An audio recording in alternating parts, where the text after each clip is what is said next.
ఎందుకంటే ఏ రాష్ట్రంలో ఏ ముఖ్యమంత్రి అయినా ఒక పథకాన్ని ఒకసారే ప్రారంభిస్తారు.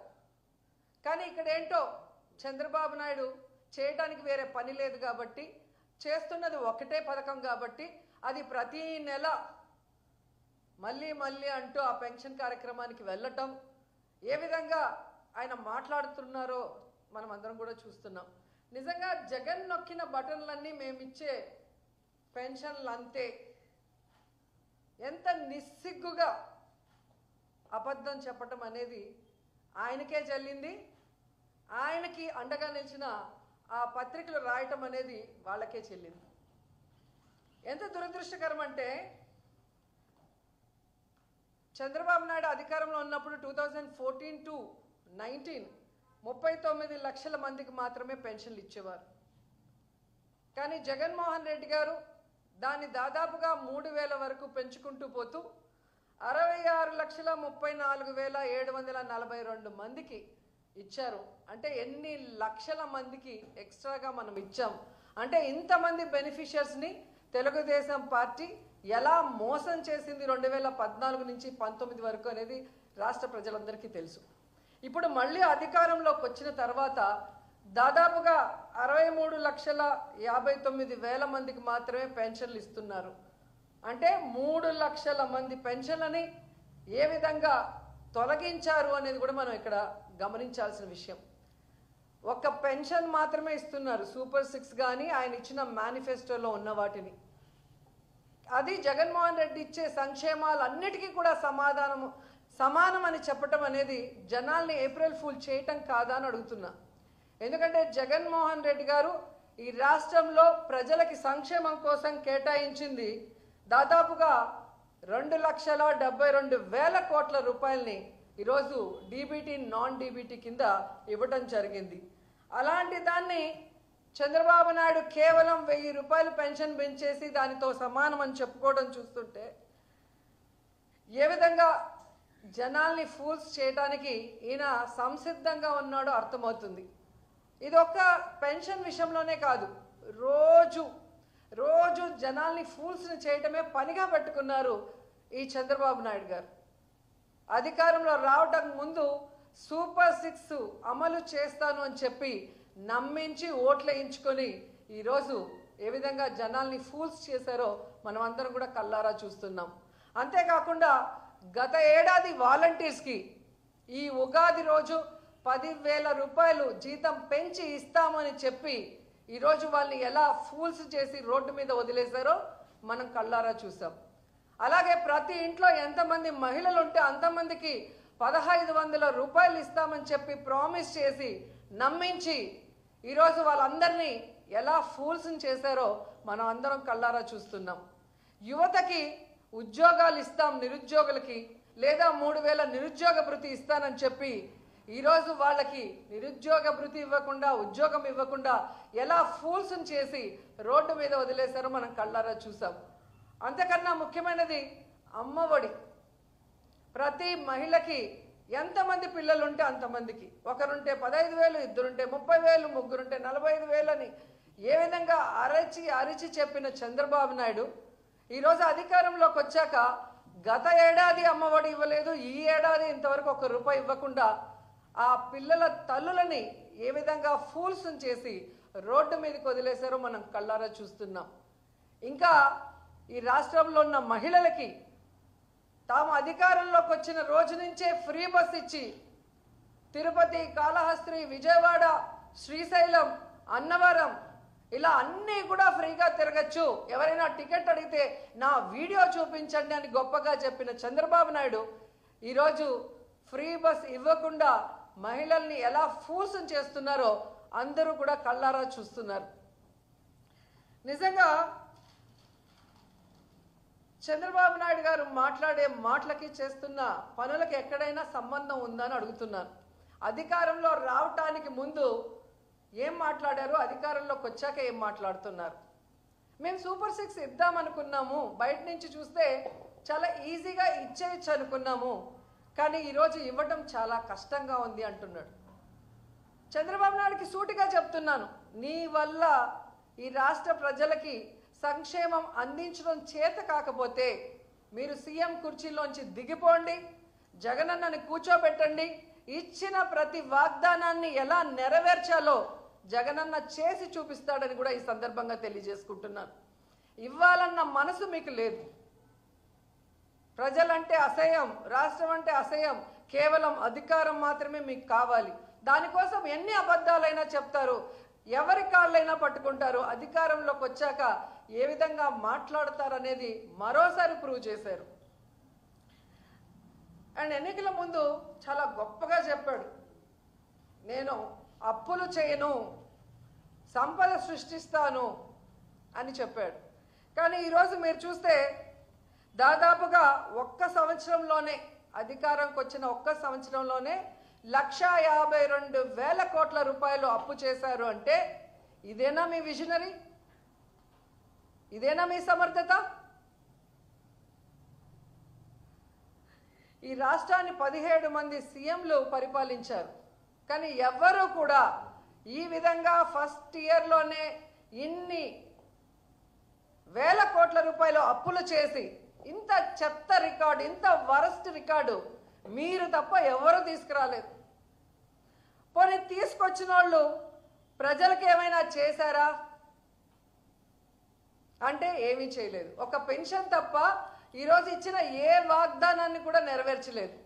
కానీ జగన్మోహన్ రెడ్డి గారి మీద నిందలు వేయటానికి 14 లక్షల కోట్లు అప్పులు చేశారని ఒకరు, 15 లక్షల కోట్ల అప్పులు చేశారని ఒకరు, 16 లక్షల కోట్లు చేశారు, 15 లక్షల కోట్లు చేశారని అబద్ధాలు చెప్పిన మీరు మొన్న అసెంబ్లీలో పయ్యావుల కేశవ్ గారు క్లియర్ కట్గా ఇవ్వటం జరిగింది. 5 లక్షల చేంజ్ మాత్రమే మొన్నటి వరకు అప్పులు ఉన్నాయి జగన్మోహన్ రెడ్డి గారు దిగిపోయే నాటికి. అంటే 14 నుంచి 19 వరకు చంద్రబాబు నాయుడు చేసిన అప్పులు తీసేస్తే జగన్మోహన్ రెడ్డి గారు చేసిన అప్పులు ఓన్లీ 3,39,000 కోట్లు మాత్రమే. ఈ 3,39,000 కోట్ల రూపాయల్లో దాదాపుగా 2,72,000 కోట్ల రూపాయలు సంక్షేమానికే డీబీటీ, నాన్ డీబీటీ ద్వారా ఇవ్వటం జరిగింది. అంతేకాకుండా స్కూల్స్ కానీ హాస్పిటల్స్ని రెనోవేట్ చేయటం, మెడికల్ కాలేజీలు కట్టించడం, అలాగే హార్బర్లు, పోర్ట్లు ఏ విధంగా కట్టించడం, ఇక ఇల్లు కట్టించడం, ఇలా తీసుకుంటూ పోతే ఎంత అభివృద్ధి చేశారు, ఎంత సంక్షేమం చేశారు.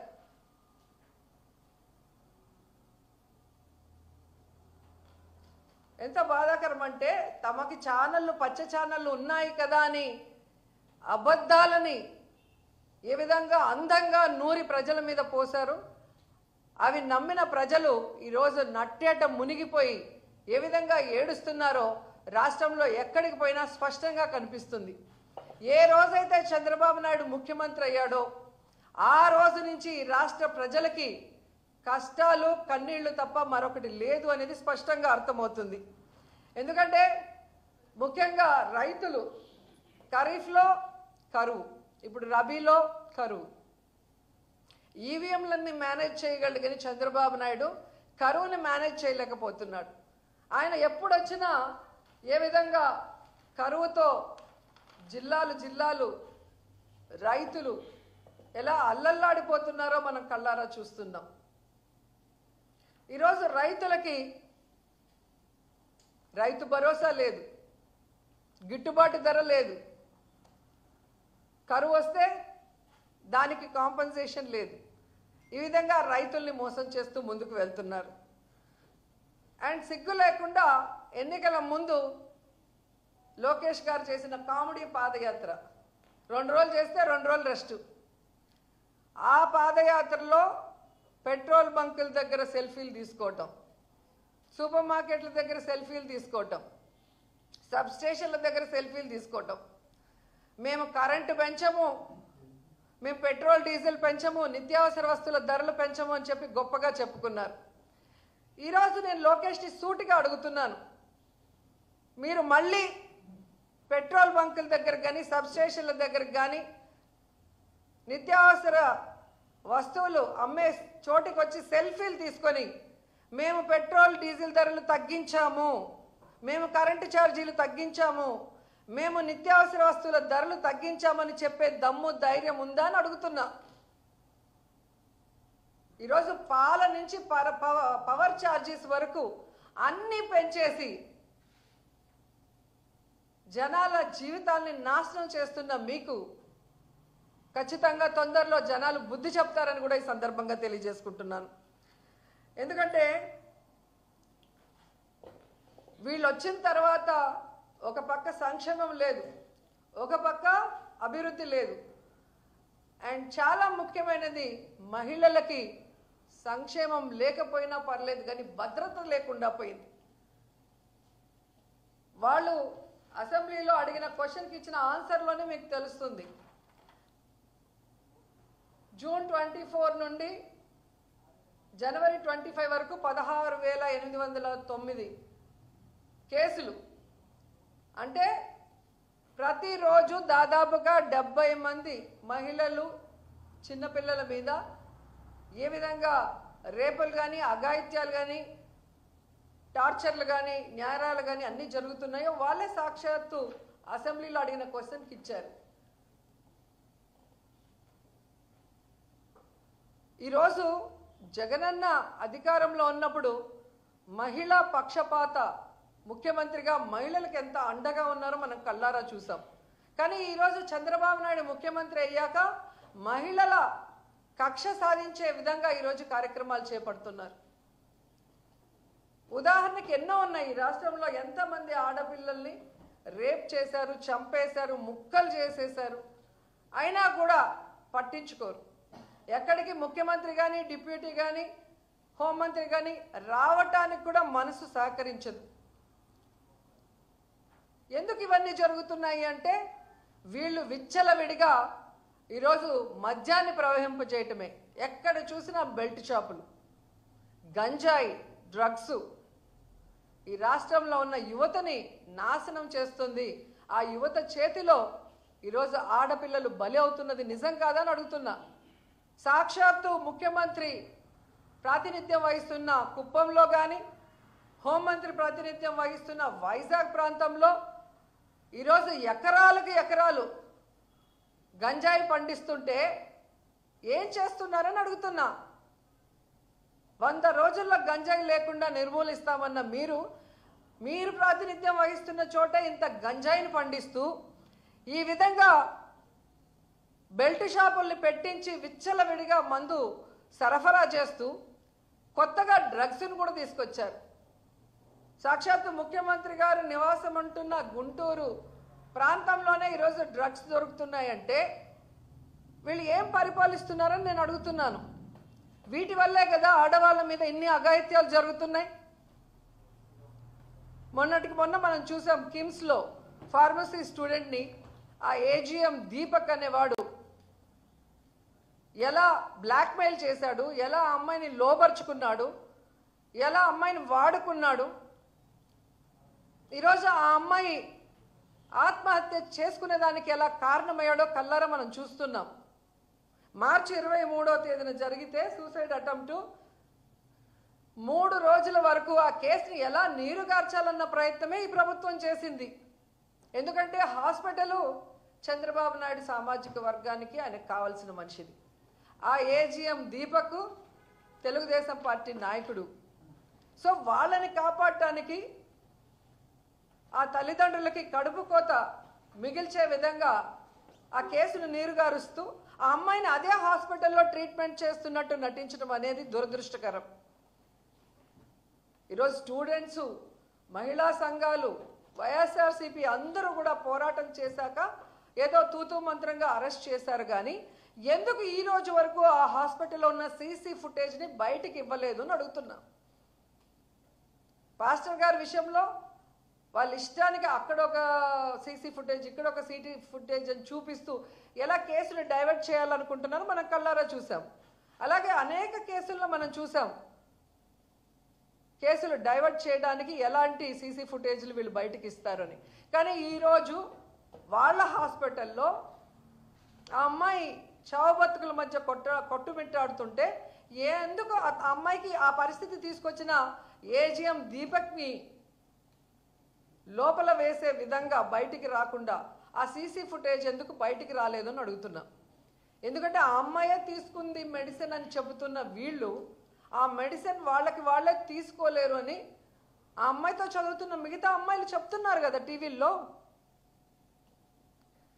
ఈరోజు ఆ అమ్మాయి లెటర్ ఏదైతే సూసైడ్ చేసుకుందని మీరు చెప్తున్నారో దానికి ముందు రాసిన లెటర్ బయటపడింది కాబట్టి ఈ ఏజీఎం దీపక్ అనేవాడు ఆ అమ్మాయి జీవితంతో ఎలా ఆడుకున్నాడో, అమ్మాయికి నరకం ఎలా చూపించాడు అనేది బయటపడింది. సో అది హత్య ఆత్మహత్య అనేది ఇప్పుడు అనుమానం వస్తుంది. ఎందుకంటే ఆ అమ్మాయి ఆ మెడిసిన్ ఎక్కించుకోలేనప్పుడు ఆ అమ్మాయికి ఆ మెడిసిన్ ఎవరు ఎక్కించారు, ఆ అమ్మాయి చావు బతుకులో ఉండడానికి కారణం ఎవరు అనేది ఆ సీసీ ఫుటేజ్ బయట పెట్టాలని కూడా డిమాండ్ చేస్తున్నాం. ఎందుకంటే ఈరోజు పోలీసులు ఎలా తయారయ్యారంటే తెలుగుదేశం పార్టీ కార్యకర్తల్లాగా తయారయ్యారు. ఈరోజు ఎవరికైనా అన్యాయం జరిగితే న్యాయంగా కేసుని ఎక్కడ కూడా డీల్ చేయరు. ఈ రెడ్ బుక్ రాజ్యాంగం కోసం బ్లడ్ బుక్ అని పెట్టుకొని ఏ విధంగా పోలీసులే దగ్గరుండి తప్పులు చేస్తున్నారు అనేది మనం స్పష్టంగా చూస్తున్నాం. ఏ విధంగా నేరస్తుల్ని కాపాడటానికి పోలీసులు ప్రయత్నం చేస్తున్నారు, కేసుని డైవర్ట్ చేయడానికి ఏ విధంగా నీరు గార్చడానికి ప్రయత్నం చేస్తున్నారో ప్రతి చోట కూడా మనకు కనిపిస్తుంది.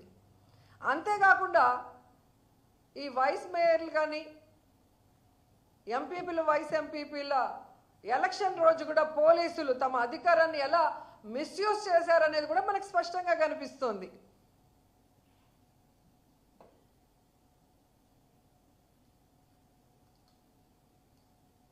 నిజంగా పోలీస్ వ్యవస్థ తెలుసుకోవాల్సింది ఒక్కటే, చంద్రబాబు నాయుడు శాశ్వతంగా అధికారంలో ఉండడు. మీరు రూల్స్కి విరుద్ధంగా అన్యాయంగా వర్క్ చేస్తే రాబోయే రోజుల్లో మీరందరూ కూడా పర్యవసానం ఎదుర్కోవాల్సి వస్తుంది. న్యాయ వ్యవస్థ మీద పోలీసు వ్యవస్థ మీద ప్రజలకున్న గౌరవాన్ని పెంపొందించాలే కానీ ఈ విధంగా అన్యాయం చేసిన వాళ్ళకి అండగా నిలబడి పోలీసులు పని చేయకూడదని కూడా ఈ సందర్భంగా తెలియజేసుకుంటున్నాను. ఎందుకంటే ఈరోజు మీరిచ్చిన ప్రకారమే ఒక రోజుకి 70 మంది మహిళల మీద పిల్లల మీద అఘాయిత్యాలు జరుగుతున్నాయి, అత్యాచారాలు జరుగుతున్నాయంటే ఎంత దురదృష్టకరమో ఒకసారి చూడండి. సో ఇప్పటికైనా ప్రభుత్వం మేల్కొనాలి. ఆడవాళ్ళ రక్షణ, ఆడవాళ్ళ భద్రత మీద క్యాబినెట్లో డిస్కస్ చేసి ఈ దిశ యాప్ అలాగే దిశ చట్టాన్ని ఈరోజు మీరు కేంద్రంలో బీజేపీతో ఉన్నారు కాబట్టి దాన్ని ఎలాగైనా ఓకే చేయించుకొని తీసుకొచ్చి ఈ రాష్ట్ర మహిళల్ని కాపాడాలని కూడా డిమాండ్ చేస్తున్నాం. ఎంతసేపు వైఎస్ఆర్సీపీ లీడర్స్ మీద అక్రమ కేసులు పెట్టడం, వాళ్ళని చంపించడం, వాళ్ళని హ్యూమిలేట్ చేయటం, వాళ్ళని కిడ్నాప్ చేయటం, ఇవి చేస్తే భయపడిపోతారు అనుకున్నారేమో మేంగని ప్రజలు. ఆ పరిస్థితి లేదు అనేది కూడా తెలుసుకోండి. ఎందుకంటే మొన్న ఎగ్జాంపుల్ ఎంపీపీ వైస్ ఎంపీపీ ఎలక్షన్లో మీరు చూసుంటారు. త్రిపురాంతకంలో ఏ విధంగా ఒక ఎంపీటీస్ని మీరు కిడ్నాప్ చేసి 3 రోజులు పెట్టుకొని నేరుగా ఎలక్షన్ హాల్కి తీసుకొచ్చి అక్కడ కూడా ఆ మీద అసభ్యంగా ప్రవర్తిస్తూ ఆ అమ్మాయిని బాధ పెట్టాలని చూసినా ధైర్యంగా వైఎస్ఆర్సీపీకి ఓటేసి జగనన్న మీద తనకున్న అభిమానాన్ని ఎలా చాటుకుందో మీరు చూశారు. అలాగే మీరు చూస్తే ఎలమంచిలి వైస్ ఎంపీపీ ఎన్నికల్లో ఒక ఎంపీటీసీ వైఎస్ఆర్సీపీకి సంబంధించిన కంబాల సత్యశ్రీ ఎంత ఒత్తిడి చేసినా, ఎంత బ్లాక్మెయిల్ చేసినా, ఆ అమ్మాయి ఎంత పేదరాలైనా ఈరోజు తనకి గుర్తింపు వచ్చింది అంటే జగన్మోహన్ రెడ్డి వల్ల. సో ఆయనకి నేను అన్యాయం చేయలేను, చస్తే చస్తాను కానీ పార్టీ మారను అని ధైర్యంగా నిలబడి వైఎస్ఆర్సీపీకి ఓటేసింది అంటే మీరు ఆలోచించుకోవాలి. అలాగే పుల్లల చెరువు వైస్ ఎంపీపీ ఎన్నికల్లో మహిళా ఎంపీటీసీ నాగేంద్రమ్మని చూసాం. ఆమె హస్బెండ్ సబ్స్టేషన్లో వాచ్మెన్గా పనిచేస్తుంటే ఆ ఉద్యోగం పీకేస్తాం మా కోట వేయకపోతే మీరు బెదిరించినా పస్తులైనా ఉంటాము, కూలైనా చేసుకుంటాం, కానీ జగనన్నకు అన్యాయం చేయము అని చెప్పి వాళ్ళు ఎదిరించిన తీరు మీరు చూస్తే ఇప్పటికే అర్థమై ఉంటుంది. జగనన్న నిజమైన సైనికులు, జగనన్న పార్టీకి, జగనన్న అజెండాకి ఎప్పుడూ కూడా కట్టుబడి ఉంటారు. ప్రాణాలు ఇవ్వడానికన్నా రెడీగా ఉంటారు. మీ రెడ్ బుక్లకి, బ్లడ్ బుక్లకి భయపడే వాళ్ళు కాదు అన్న విషయం ఇంకనైనా తెలుసుకొని వాళ్ళు దగ్గర పట్టుకొని మీరు ఇచ్చిన వాగ్దానాల్ని నెరవేర్చడం మీద కాన్సన్ట్రేట్ చేయండి. అంతేగాని ఇలాగే ఇంకా వైఎస్ఆర్ కాంగ్రెస్ పార్టీ వాళ్ళని తప్పుడు కేసులు పెట్టి బెదిరిస్తాం, వాళ్ళని చంపేస్తాం, వాళ్ళని హ్యూమిలేట్ చేస్తామంటే ఇక చూస్తూ ఊరుకునే పరిస్థితి లేదని కూడా ఈ సందర్భంగా తెలియజేసుకుంటున్నాం. ఎందుకంటే మొన్న ఈవీఎంల మేనేజ్మెంట్తో మీరు ఎలాగో సీఎం అయ్యారు, కానీ మిమ్మల్ని ప్రజలు ప్రేమించి అభిమానించి కనుక ఓట్లేసుంటే ఈరోజు ఈ పరిస్థితి వచ్చిండేది కాదు. సో మీకు ప్రజలకు చేయాలన్న ఆలోచన లేదు, మాకు ఈ లోట్లే లేదు, మేము మేనేజ్మెంట్తో అయ్యాం కాబట్టి వీళ్ళెవరికి సమాధానం చెప్పనవసరం లేదని మీ ఇష్టానికి ఈ రాష్ట్రాన్ని అప్పుల్లో ముంచేసి, ఈ రాష్ట్రాన్ని సర్వనాశనం చేసేసి పక్క రాష్ట్రంలో పోయి మన జీవితాల్ని హాయిగా గడుపుకుందాం అనుకుంటున్నారేమో, కానీ ప్రజలు కానీ జగన్మోహన్ రెడ్డి గారు కానీ మిమ్మల్ని వదిలే ప్రసక్తే లేదు. రాబోయే కాలంలో జగనన్న ముఖ్యమంత్రి కావడం తథ్యం. ఈరోజు ప్రజల్ని మోసం చేసిన మీకు, వైఎస్ఆర్ కాంగ్రెస్ పార్టీ నాయకుల్ని, కార్యకర్తల్ని చంపి తప్పుడు కేసులు పెట్టి హెరాస్ చేస్తున్న మీకు ఖచ్చితంగా బుద్ధి చెప్తారు. ఎటువంటి పరిస్థితుల్లో ఎవరిని వదిలిపెట్టే ప్రసక్తి కూడా లేదని ఈ సందర్భంగా తెలియజేసుకుంటున్నాను.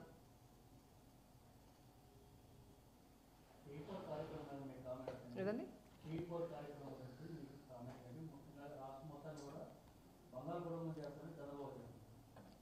చంద్రబాబు నాయుడు కుటుంబాన్ని, లోకేష్ కుటుంబాన్ని బంగారు కుటుంబం చేసుకుంటారేమో, కానీ ఈ రాష్ట్రంలో ఉన్న ప్రజల్లో ఒక్కరికైనా చేస్తారన్న నమ్మకం లేదు.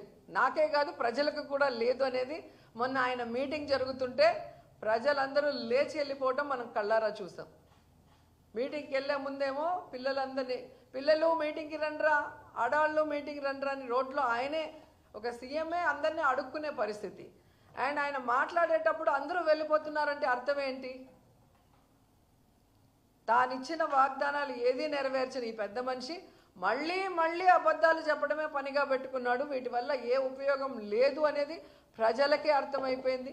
మనం చెప్పడం కన్నా మనం చెప్పక ముందే వాళ్ళు అర్థం చేసుకొని వెళ్ళిపోవటం అనేది కల్లారా కనిపిస్తుంది.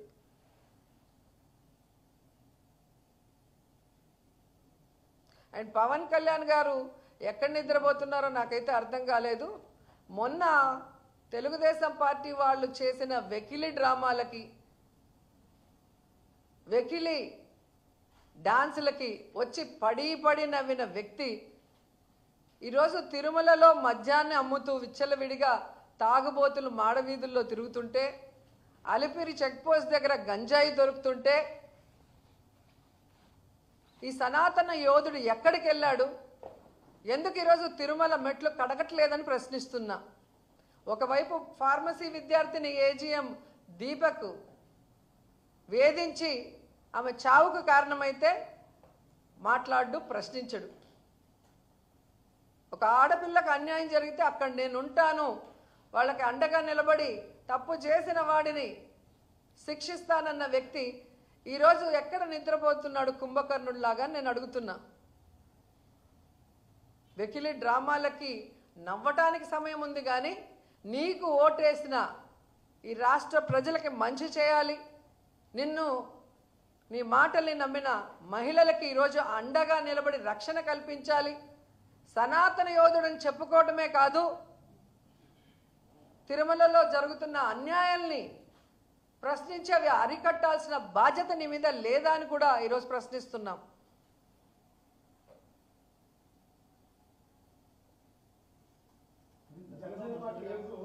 పార్లమెంట్ లో వక్ఫ్ బోర్డు బిల్ సందర్భంగా 2 ఎంపీలు కలిగిన జనసేన పార్టీ కూడా బీజేపీకి సపోర్ట్ చేస్తూ ఇది చేస్తున్నది వక్ఫ్ బిల్ అమెండ్మెంట్ బిల్. దాని గురించి మీరేమంటారు? ఈరోజు వాళ్ళు చేస్తున్న కార్యక్రమం ఈ రాష్ట్రంలో ఉన్న ముస్లిం సోదర సోదరి మనలందరూ కూడా గమనిస్తున్నారు. అసలు పవన్ కళ్యాణ్ లాంటోడు మొన్న ఇఫ్తార్కి రాకుండా తప్పించుకోవడం చూస్తేనే మీకు అర్థమైపోతుంది ఏ విధంగా బీజేపీకి భయపడి ఆయన ఈరోజు ఇఫ్తార్ విందుకు పోలేదో మనం చూసాం. అలాంటి వ్యక్తి ఈరోజు ఓటు వేయకుండా ఉంటాడని ఎవరు అనుకోరు.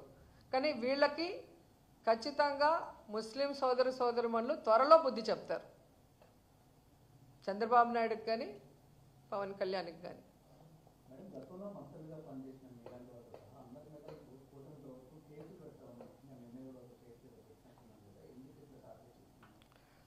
అదే అంటున్నాను కదా, బలమైన నాయకత్వాన్ని బలమైన వాయిస్ని తొక్కేయడానికే ఈ తప్పుడు కేసులు పెట్టడం, భయభ్రాంతులకి గురి చేయటం. ఈరోజు వాళ్ళు ఇచ్చిన సూపర్ 6 ఫెయిల్యూర్ అయ్యారు, అది ఎవరు మనం అడగకూడదు. లా అండ్ ఆర్డర్ ఫెయిల్యూర్ అయ్యారు, అది మనం ఎవరము అడగకూడదు. అలాగే ఒక్క ఏడాదిలోనే 1,52,000 కోట్ల అప్పులు చేసి ఆ డబ్బు ఒక సంక్షేమ పథకం ఇవ్వకుండా ఎవరి జోబుల్లోకి వెళ్తుందో ఎవరు ప్రశ్నించకూడదు. అలా ప్రశ్నించే ఏ గొంతైనా కేసు పెడతాం, లోపలేస్తామని భయపెట్టడం. నిజంగా తప్పు చేసి ఉంటే, ప్రూఫ్ ఉంటే దానికి తగ్గ కేసు పెట్టండి, శిక్ష అనుభవించడానికి ఎవరైనా రెడీగా ఉన్నాం. అంతేగాని దొంగ కేసులు పెట్టి మ్యానిపులేట్ చేసి డైవర్షన్ పాలిటిక్స్ చేయాలనుకుంటే భయపడే వాళ్ళు ఎవరూ లేరు. ఈరోజు ఆయన పెడుతుంటే నవ్వుతున్న వాళ్ళ ఎమ్మెల్యే ఎంపీలు మినిస్టర్లకి రాబోయే కాలంలో మేము నవ్వుతాం. అప్పుడు మీకు తెలుస్తుంది ఆ నవ్వు వెనక నవ్వితే ఎలా ఉంటుందో.